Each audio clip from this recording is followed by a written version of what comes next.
Welcome to the session of simulation of operational amplifier integrator and operational amplifier differentiator. Learning outcome. At the end of the session, students will able to simulate the op-amp integrator and op-amp differentiator. Now before proceeding, let me ask you one question. What are the different applications of the integrator? You may pause the video, think about the question and write down your answer in your notebook. And after writing the answer, you can resume the video to see the answer. Let me give you the answer. The integrator can be used in analog computers, RAM generators, wave shaping circuits and analog to digital converters. So operational amplifier as an integrator is nothing but a circuit that produces an output which is proportional to the integral part of its input voltage with respect to the time. An integrator is basically inverting amplifier where we replace the feedback resistor by the capacitor with a suitable value. As you can see in a diagram, a feedback resistor is replaced by the capacitor C. The input is applied to the inverting terminal of the op-amp via the resistor R. By applying the Kirchhoff's current law at node 1, which is present here, we can get Vi by R is equal to minus C into D of output voltage V0 by dt. That is the differentiation of the output voltage with respect to the time. So rearranging the equation, we will get dV0 is equal to minus 1 upon RC into Vi of dt. So by integrating on both sides, what we will get? So the output voltage V0 will be equal to minus 1 upon RC into the integration of voltage input with respect to the time. Thus the operational amplifier is a circuit that produces the output which is integral part of the input voltage.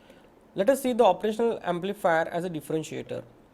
So the differentiator is nothing but the operational amplifier based circuit whose output signal is proportional to the differentiation of input signal. Op-amp differentiator is basically inverting amplifier with the capacitor present at the input terminal with the suitable value.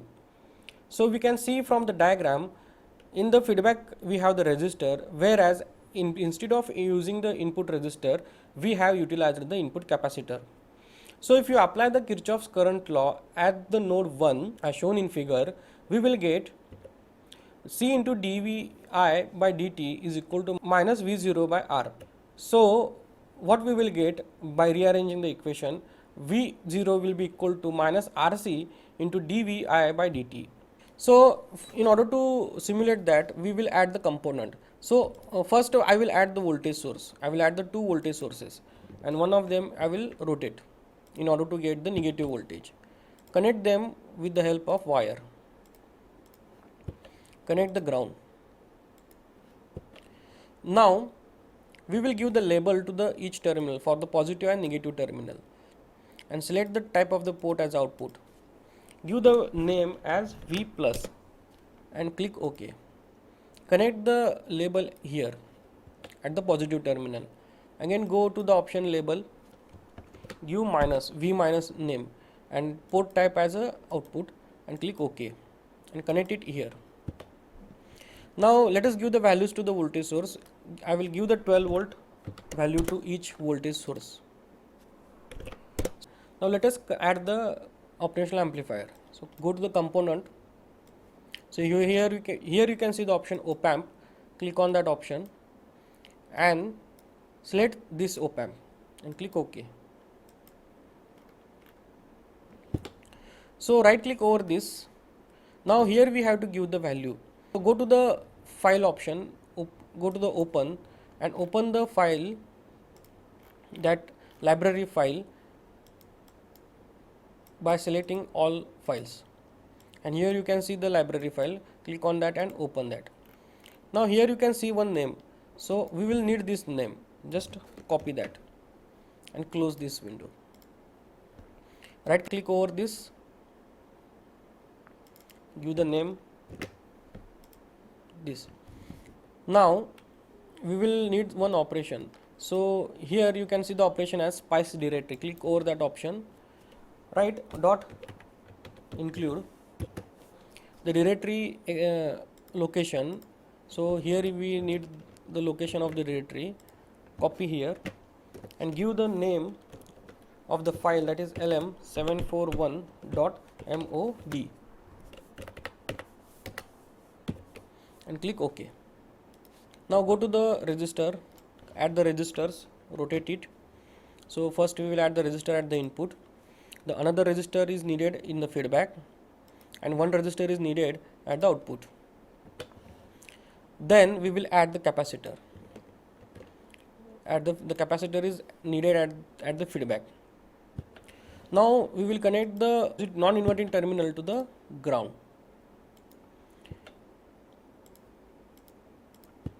Now connect the resistors with the help of wire.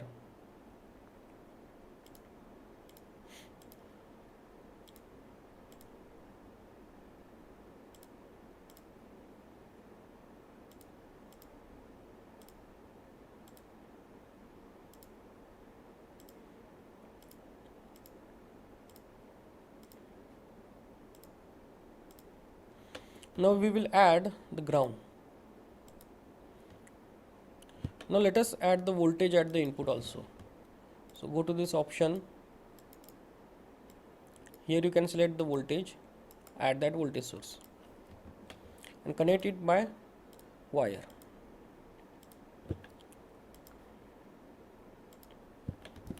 Now let us give the values to the resistor.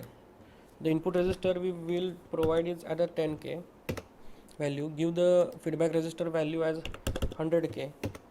Capacitor value as 0.01 microfarad, and the output resistor value give it as say 1k. Now we need to connect the supply.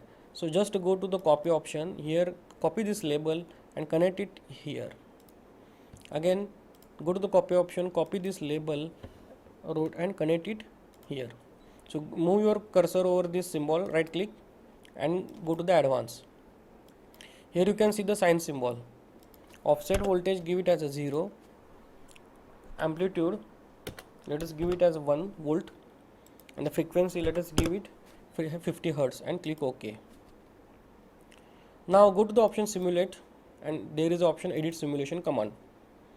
Give the stop time of 100 millisecond. Now go to the option run. So you can see here the option run, click that. So first we will observe the input. So input is a sinusoidal wave with a 1 volt peak to peak amplitude, and here is the output. So you can see that the output is the amplification of the input signal, but the output is the integration of the input signal. So in order to observe the frequency response, what we have to do, close this window, go to the option this voltage and right click. So delete this and click here none. So here give the AC value as 1 volt, because we have to do the AC analysis for the frequency response. Option simulate, here you can see the edit simulation command, and delete this value and here choose the option AC analysis. So type of the analysis, I will select it octave. Number of points per octave will be say 100. A starting frequency 1 Hz and the end frequency will be 1 mega. I will select it as a 1 megahertz. Now delete this command. So let us simulate it again. Go to the option run and click here. So this is the frequency response of the integrator. So let us build the circuit for the differentiator and observe the frequency response of the differentiator. So in order to build the differentiator circuit, what modifications we have to do? Just we have to connect capacitor at the input. So here is a capacitor, add one capacitor at the input, and what we have to do, we have to add one resistor also at the input. So move this component over here. I will move the voltage source also over here and connect these components together by the wires.